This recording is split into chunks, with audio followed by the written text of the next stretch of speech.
राधे राधे प्रिय भक्तों, आज के इस पावन अंक में आप सभी का स्वागत है।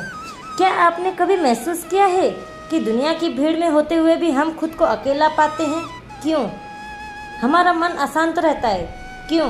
रात की नींद गायब हो जाती है। क्यों? हमें भविष्य का डर सताता है। क्यों? आज हम अगले 1 घंटे के लिए उन सभी चिंताओं को किनारे रख देंगे।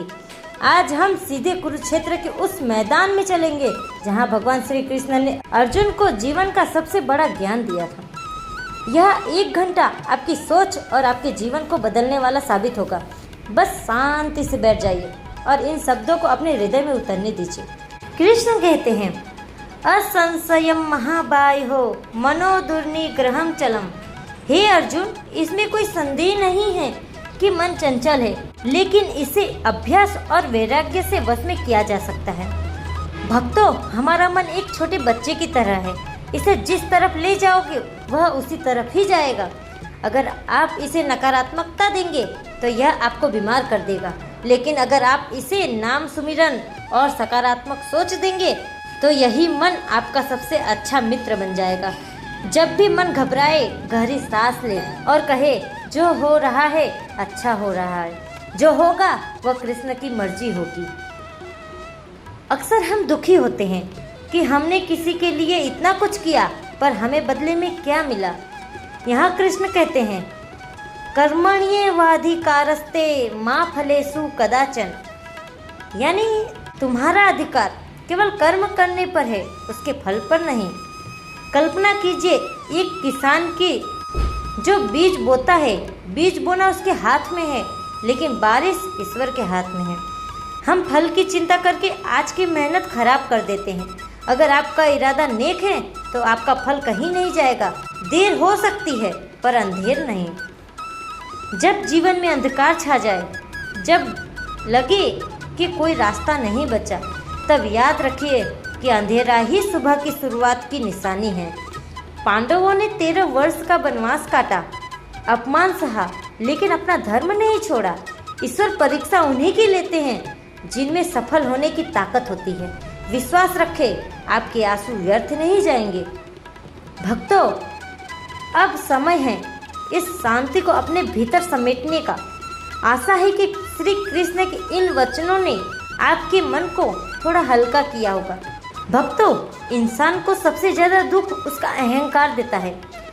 जब हम कहते हैं कि यह मैंने किया या यह सब मेरा है, तो हम ईश्वर की सत्ता को भूल जाते हैं। श्री कृष्ण ने गोवर्धन पर्वत को अपनी छोटी उंगली पर उठाया था, लेकिन कुछ ग्वालों को लगा कि उनकी लाठियों ने पहाड़ को रोक रखा है। कृष्ण मुस्कुराए और अपनी उंगली थोड़ी नीचे की, तभी पहाड़ झुकने लगा और सबका अहंकार टूट गया। इससे सीख हमें यह मिलती है, हमेशा याद रखिए, हम केवल एक निमित्त हैं, करने वाला वही है। जैसे ही आप मैं को छोड़ देंगे, आपका बोझ हल्का हो जाएगा। आजकल हमारे मन में दूसरों के प्रति बहुत नफरत और कड़वाहट भर जाती है। किसी ने हमें कुछ कह दिया और उसे बरसों तक दिल से लगाए रखते हैं। कृष्ण कहते हैं, क्षमा करना वीरों का आभूषण है। क्षमा करने का मतलब यह नहीं कि सामने वाला सही है, बल्कि इसका मतलब यह है कि आपने अपने मन की शांति को किसी और की गलती से खराब नहीं होने दिया। जब आप किसी को माफ करते हैं तो आप खुद को एक मानसिक जेल से आज़ाद करते हैं। भक्तों, जीवन में जब सब कुछ हमारे खिलाफ होने लगे, तब हमें केवल एक ही चीज बचानी है, पूर्ण समर्पण। द्रौपदी की सभा में जब तक द्रौपदी को खुद की शक्ति पर भरोसा था, तब तक वह पुकारती रही, लेकिन जैसे ही उन्होंने दोनों हाथ उठाकर गोविंद को याद किया, कृष्ण तुरंत चले आए। हम अक्सर ईश्वर को अपनी परेशानियां बताते हैं, जबकि हमें अपनी परेशानियों को यह बताना चाहिए कि हमारे साथ ईश्वर है। समर्पण का अर्थ आलस्य नहीं, बल्कि यह विश्वास है कि मेरी मेहनत के बाद जो भी परिणाम होगा वह मेरे हित में होगा। कृष्ण ने गीता में स्वयं को काल यानी समय कहा है। समय कभी रुकता नहीं। अगर आज दुख है तो कल सुख भी आएगा। यह संसार परिवर्तनशील है। अक्सर हम सुख में बहुत घमंडी हो जाते हैं और दुख में बहुत टूट जाते हैं। कृष्ण कहते हैं कि स्थिर रहो। जैसे समुद्र में लहरें आती जाती रहती हैं, लेकिन समुद्र अपनी जगह नहीं छोड़ता, वैसे ही आप अपनी शांति मत छोड़िए। समय का चक्र चलता रहेगा, बस आपको अपना धर्म निभाते रहना है। आज हम सुख को वस्तुओं में ढूंढते हैं, बड़ी गाड़ी, बड़ा घर या मोबाइल, लेकिन कृष्ण कहते हैं असली सुख इंद्रियों में नहीं बल्कि संतोष में है। जिसके पास संतोष नाम का धन है वही सबसे बड़ा धनवान है।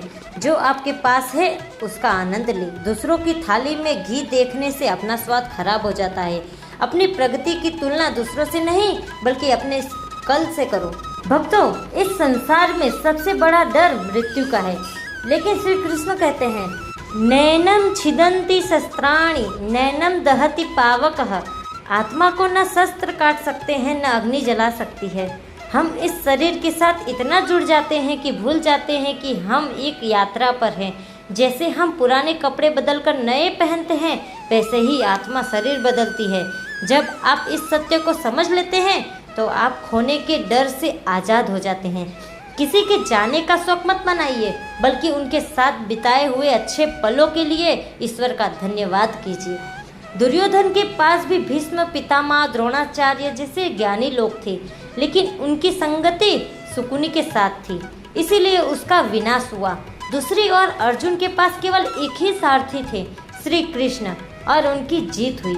आपके जीवन की दिशा इस बात पर निर्भर करती है कि आपके सबसे करीब कौन है।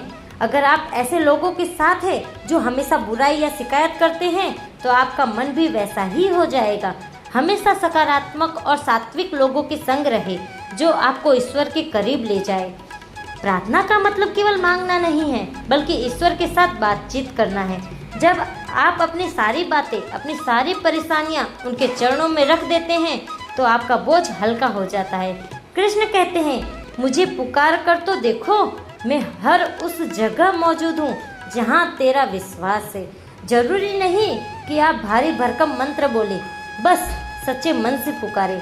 आपकी 1 करोड़ पुकार वैकुंठ तक पहुँचती है। भक्तों, आज की यह चर्चा केवल सुनने के लिए नहीं थी, बल्कि अपने जीवन में उतारने के लिए भी थी। कल जब आप जागे तो एक नई ऊर्जा के साथ जागे। यह सोचकर जागे कि आप अकेले नहीं हैं, कन्हैया आपके साथ है। अगर आपको इस 1 घंटे में थोड़ा भी सुकून मिला हो, इस चैनल को सब्सक्राइब करके हमारे इस छोटे से परिवार का हिस्सा बने। अगले अंक में हम फिर मिलेंगे किसी नए विषय और नई ऊर्जा के साथ। तब तक के लिए अपना और अपनों का ख्याल रखें। प्रेम से बोलिए राधे राधे। धन्यवाद। जय श्री कृष्ण।